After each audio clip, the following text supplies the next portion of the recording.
شروع اللہ کا نام لے کر جو بڑا مہربان نہایت رحم والا ہے۔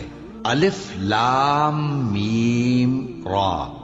اے نبی، یہ کتاب الہی کی آیتیں ہیں اور جو کچھ تمہارے پروردگار کی طرف سے تم پر نازل ہوا ہے حق ہے، لیکن اکثر لوگ ایمان نہیں لاتے۔ اللہ وہی تو ہے جس نے ستونوں کے بغیر آسمان جیسا کہ تم دیکھتے ہو اتنے اونچے بنائے، پھر عرش پر جلوہ افروز ہوا اور سورج اور چاند کو کام میں لگا دیا۔ ہر ایک میعاد معین تک گردش کر رہا ہے۔ وہی دنیا کے کاموں کا انتظام کرتا ہے۔ اس طرح وہ اپنی آیتیں کھول کھول کر بیان کرتا ہے کہ تم اپنے پروردگار کے روبرو جانے کا یقین کرو۔ اور وہی ہے جس نے زمین کو پھیلایا اور اس میں پہاڑ اور دریا پیدا کیے اور ہر طرح کے میووں کی دو دو قسمیں بنائیں۔ وہی رات کو دن کا لباس پہناتا ہے۔ غور کرنے والوں کے لیے اس میں بہت سی نشانیاں ہیں۔ اور زمین میں کئی طرح کے قطعات ہیں ایک دوسرے سے ملے ہوئے، اور انگور کے باغ اور کھیتی اور کھجور کے درخت، بعض کی بہت سی شاخیں ہیں اور بعض کی اتنی نہیں ہوتی، باوجود کہ پانی سب کو ایک ہی ملتا ہے۔ اور ہم بعض میووں کو بعض پر لذت میں فضیلت دیتی ہیں، اور اس میں سمجھنے والوں کے لیے بہت سی نشانیاں ہیں۔ اگر تم عجیب بات سننی چاہو تو کافروں کا یہ کہنا عجیب ہے کہ جب ہم مر کر مٹی ہو جائیں گے تو کیا اثر نو پیدا ہوں گے؟ یہی لوگ ہیں جو اپنے پروردگار سے منکر ہوئے ہیں، اور یہی ہیں جن کی گردنوں میں طوق ہوں گے، اور یہی اہل دوزخ ہیں کہ ہمیشہ اس میں جلتے رہیں گے۔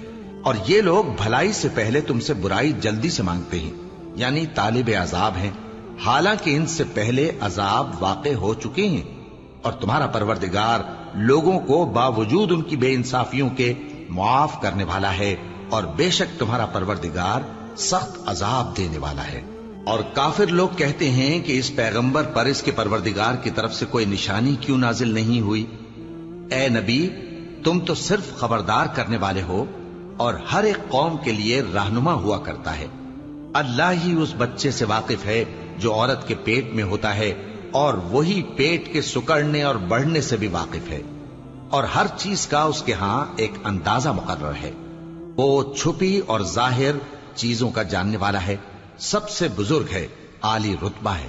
کوئی تم میں سے چپکے سے بات کہے یا پکار کر، یا رات کو کہیں چھپ جائے یا دن کی روشنی میں کھلم کھلا چلے پھرے، اللہ کے نزدیک برابر ہے۔ اس کے آگے اور پیچھے اللہ کے چوکیدار ہیں جو اللہ کے حکم سے اس کی نگرانی کرتے ہیں۔ اللہ اس نعمت کو جو کسی قوم کو حاصل ہے نہیں بدلتا جب تک کہ وہ اپنی حالت کو نہ بدلے، اور جب اللہ کسی قوم کے ساتھ برائی کا ارادہ کرتا ہے تو وہ پھر نہیں سکتی، اور اللہ کے سوا ان کا کوئی مددگار نہیں ہوتا۔ وہی تو ہے جو تم کو ڈرانے اور امید دلانے کے لیے بجلی دکھاتا اور بھاری بھاری بادل پیدا کرتا ہے، اور رعد اور فرشتے سب اس کے خوف سے اس کی تسبیح و تحمید کرتے رہتے ہیں۔ اور وہی بجلیاں بھیجتا ہے، پھر جس پر چاہتا ہے گرا بھی دیتا ہے، جبکہ وہ اللہ کے بارے میں جھگڑتی ہیں، اور وہ بڑی قوت والا ہے۔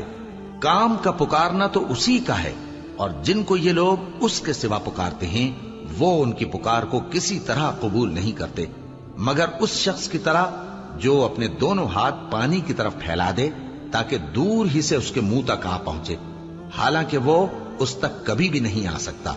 اور اسی طرح کافروں کی پکار بیکار ہے۔ اور جتنی مخلوقات آسمانوں اور زمین میں ہے، خوشی سے یا ناخوشی سے اللہ کے آگے سجدہ کرتی ہے، اور ان کے سائے بھی صبح و شام سجدے کرتے ہیں۔ ان سے پوچھو کہ آسمانوں اور زمین کا پروردگار کون ہے؟ تم ہی کہہ دو کہ اللہ۔ ان سے کہو کہ کیا تم نے اللہ کو چھوڑ کر ایسے لوگوں کو کارساز بنایا ہے جو خود اپنے نفع و نقصان کا بھی اختیار نہیں رکھتے؟ کہو کیا اندھا اور آنکھوں والا برابر ہیں، یا اندھیرا اور اجالا برابر ہو سکتا ہے؟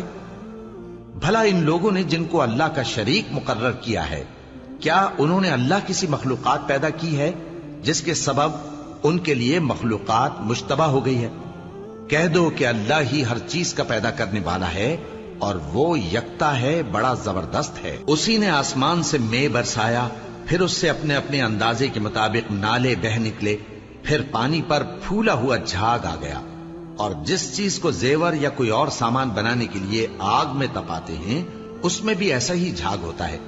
اس طرح اللہ حق و باطل کی مثال بیان فرماتا ہے. سو جھاگ تو سوکھ کر زائل ہو جاتا ہے اور پانی جو لوگوں کو فائدہ پہنچاتا ہے وہ زمین میں ٹھہرا رہتا ہے. اس طرح اللہ صحیح اور غلط کی مثالیں بیان فرماتا ہے تاکہ تم سمجھو. جن لوگوں نے اللہ کے حکم کو قبول کیا ان کی حالت بہت بہتر ہوگی، اور جنہوں نے اس کو قبول نہ کیا اگر روئے زمین کے سب خزانے ان کے اختیار میں ہوں تو وہ سب کے سب اور ان کے ساتھ اتنے ہی اور نجات کے بدلے میں صرف کر ڈالیں، مگر نجات کہاں؟ ایسے لوگوں کا حساب بھی برا ہوگا اور ان کا ٹھکانہ بھی دوزخ ہے، اور وہ بری جگہ ہے. بھلا جو شخص یہ جانتا ہے کہ جو کچھ تمہارے پروردگار کی طرف سے تم پر نازل ہوا ہے حق ہے، وہ اس شخص کی طرح ہے جو اندھا ہے. اور سمجھتے تو وہی ہیں جو عقل مند ہیں، جو اللہ کے عہد کو پورا کرتے ہیں اور قول و قرار کو نہیں توڑتے، اور جن رشتوں کے جوڑے رکھنے کا اللہ نے حکم دیا ان کو جوڑے رکھتے اور اپنے پروردگار سے ڈرتے رہتے اور برے حساب سے خوف رکھتے ہیں. اور جو اپنے پروردگار کی خوشنودی حاصل کرنے کے لیے مصائب پر صبر کرتے ہیں اور نماز پڑھتے ہیں، اور جو مال ہم نے ان کو دیا ہے اس میں سے پوشیدہ اور ظاہر خرچ کرتے ہیں اور نیکی سے برائی کو دور کرتے ہیں، یہی لوگ ہیں جن کے لیے عاقبت کا گھر ہے، یعنی ہمیشہ رہنے کے باغات جن میں وہ داخل ہوں گے. اور ان کے باپ دادوں اور بیویوں اور اولاد میں سے جو نیکوکار ہوں گے وہ بھی بہشت میں جائیں گے، اور فرشتے بہشت کے ہر ایک دروازے سے ان کے پاس آئیں گے اور کہیں گے تم پر سلام ہو، یہ تمہاری ثابت قدمی کا بدلہ ہے، اور عاقبت کا گھر خوب گھر ہے. اور جو لوگ اللہ سے پختہ عہد کر کے اس کو توڑ ڈالتے اور جن رشتوں کے جوڑے رکھنے کا اللہ نے حکم دیا ہے ان کو قطع کر دیتے اور ملک میں فساد کرتے ہیں، ایسوں پر لعنت ہے اور ان کے لیے برا انجام ہے. اللہ جس کا چاہتا ہے رزق فراخ کر دیتا ہے اور جس کا چاہتا ہے تنگ کر دیتا ہے. اور کافر لوگ دنیا کی زندگی پر خوش ہو رہے ہیں، اور دنیا کی زندگی آخرت کے مقابلے میں بہت تھوڑا سامان ہے. اور کافر کہتے ہیں کہ اس پیغمبر پر اس کے پروردگار کی طرف سے کوئی نشانی کیوں نازل نہیں ہوئی؟ کہہ دو کہ اللہ جسے چاہتا ہے گمراہ کرتا ہے، اور جو اس کی طرف رجوع ہوتا ہے اس کو اپنی طرف کا رستہ دکھاتا ہے، یعنی ان کو جو ایمان لاتے اور جن کے دل اللہ کی یاد سے آرام پاتے ہیں ان کو. اور سن رکھو کہ اللہ کی یاد سے ہی دل آرام پاتے ہیں.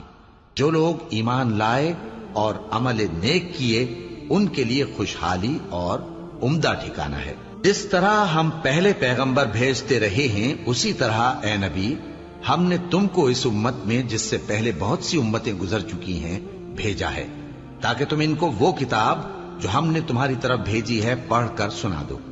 اور یہ لوگ رحمان کو نہیں مانتے. کہہ دو وہی تو میرا پروردگار ہے، اس کے سوا کوئی معبود نہیں، میں اسی پر بھروسہ رکھتا ہوں اور اسی کی طرف رجوع کرتا ہوں. اور اگر کوئی قرآن ایسا ہوتا کہ اس کی تاثیر سے پہاڑ چل پڑتے یا زمین پھٹ جاتی یا مردوں سے کلام کر سکتے تو کیا یہ لوگ ایمان لے آتے؟ بات یہ ہے کہ سب باتیں اللہ کے اختیار میں ہیں. تو کیا مومنوں کو اس سے اطمینان نہیں ہوا کہ اگر اللہ چاہتا تو سب لوگوں کو ہدایت کے رستے پر چلا دیتا؟ اور کافروں پر ہمیشہ ان کے اعمال کے بدلے آفت آتی رہے گی یا ان کے مکانات کے قریب نازل ہوتی رہے گی یہاں تک کہ اللہ کا وعدہ آ پہنچے. بے شک اللہ وعدہ خلاف نہیں کرتا. اور تم سے پہلے بھی رسولوں کے ساتھ تمسخر ہوتے رہے ہیں تو میں نے کافروں کو مہلت دی، پھر میں نے ان کو پکڑ لیا. سو دیکھ لو کہ میرا عذاب کیسا رہا. تو کیا وہ جو ہر شخص کے اعمال کا نگراں و نگہبان ہے وہ بتوں کی طرح بے علم و بے خبر ہو سکتا ہے؟ اور ان لوگوں نے اللہ کے شریک مقرر کر رکھے ہیں. ان سے کہو کہ ذرا ان کے نام تو لو. کیا تم اسے ایسی چیزیں بتاتے ہو جو روئے زمین پر ہیں اور اسے معلوم نہیں، یا تم لوگ محض سطحی بات کی تقلید کرتے ہو؟ اصل یہ ہے کہ کافروں کو ان کے فریب خوبصورت معلوم ہوتے ہیں اور وہ ہدایت کے رستے سے روک لیے گئے ہیں. اور جسے اللہ گمراہ رہنے دے اسے کوئی ہدایت کرنے والا نہیں. ان کو دنیا کی زندگی میں بھی عذاب ہے اور آخرت کا عذاب تو بہت ہی سخت ہے. اور ان کو اللہ کے عذاب سے کوئی بھی بچانے والا نہیں۔ جس جنت کا پرہیزگاروں سے وعدہ کیا گیا ہے اس کی شان یہ ہے کہ اس کے نیچے نہریں بہ رہی ہیں، اس کے پھل ہمیشہ باقی رہنے والے ہیں اور اس کے سائے بھی۔ یہ ان لوگوں کا انجام ہے جو متقی ہیں، اور کافروں کا انجام دوزخ ہے۔ اور جن لوگوں کو ہم نے کتاب دی ہے وہ اس کتاب سے جو تم پر نازل ہوئی ہے خوش ہوتی ہیں، اور بعض فرقے اس کی بعض باتیں نہیں بھی مانتے۔ کہہ دو کہ مجھ کو یہی حکم ہوا ہے کہ اللہ ہی کی عبادت کروں اور اس کے ساتھ کسی کو شریک نہ بناؤں۔ میں اسی کی طرف بلاتا ہوں اور اسی کی طرف مجھے لوٹنا ہے۔ اور اسی طرح ہم نے اس قرآن کو عربی زبان کا فرمان بنا کر نازل کیا ہے، اور اگر تم علم آ جانے کے بعد ان لوگوں کی خواہشوں کے پیچھے چلو گے تو اللہ کے سامنے کوئی نہ تمہارا مددگار ہوگا اور نہ کوئی بچانے والا۔ اور اے نبی، ہم نے تم سے پہلے بھی پیغمبر بھیجے تھے اور ان کو بیویاں اور اولاد بھی دی تھی، اور کسی پیغمبر کے اختیار کی بات نہ تھی کہ اللہ کے حکم کے بغیر کوئی نشانی لے آتا۔ ہر حکم قضا کتاب میں لکھا ہوا ہے۔ اللہ جس چیز کو چاہتا ہے مٹا دیتا ہے اور جس کو چاہتا ہے باقی رکھتا ہے، اور اسی کے پاس اصل کتاب ہے۔ اور اگر ہم کوئی عذاب جس کا ان لوگوں سے وعدہ کرتے ہیں تمہیں دکھائیں، یعنی تمہارے روبرو ان پر نازل کریں، یا تمہاری مدت حیات پوری کر دیں، یعنی تمہارے انتقال کے بعد عذاب بھیجیں، تو تمہارا کام ہمارے احکام کا پہنچا دینا ہے اور ہمارا کام حساب لینا ہے۔ کیا انہوں نے نہیں دیکھا کہ ہم زمین کو اس کے کناروں سے گھٹاتے چلے آ رہے ہیں، اور اللہ جیسا چاہتا ہے حکم کرتا ہے، کوئی اس کے حکم کا رد کرنے والا نہیں، اور وہ جلد حساب لینے والا ہے۔ جو لوگ ان سے پہلے تھے وہ بھی بہتیری تدبیریں کرتے رہے ہیں، سو تدبیر تو سب اللہ ہی کی ہوتی ہے۔ ہر شخص جو کچھ کر رہا ہے اللہ اسے جانتا ہے، اور کافر جلد معلوم کر لیں گے کہ آخرت میں اچھا انجام کس کے لیے ہوتا ہے۔ اور کافر لوگ کہتے ہیں کہ تم پیغمبر نہیں ہو۔ کہہ دو کہ میرے اور تمہارے درمیان اللہ اور وہ شخص جس کے پاس کتاب آسمانی کا علم ہے بطور گواہ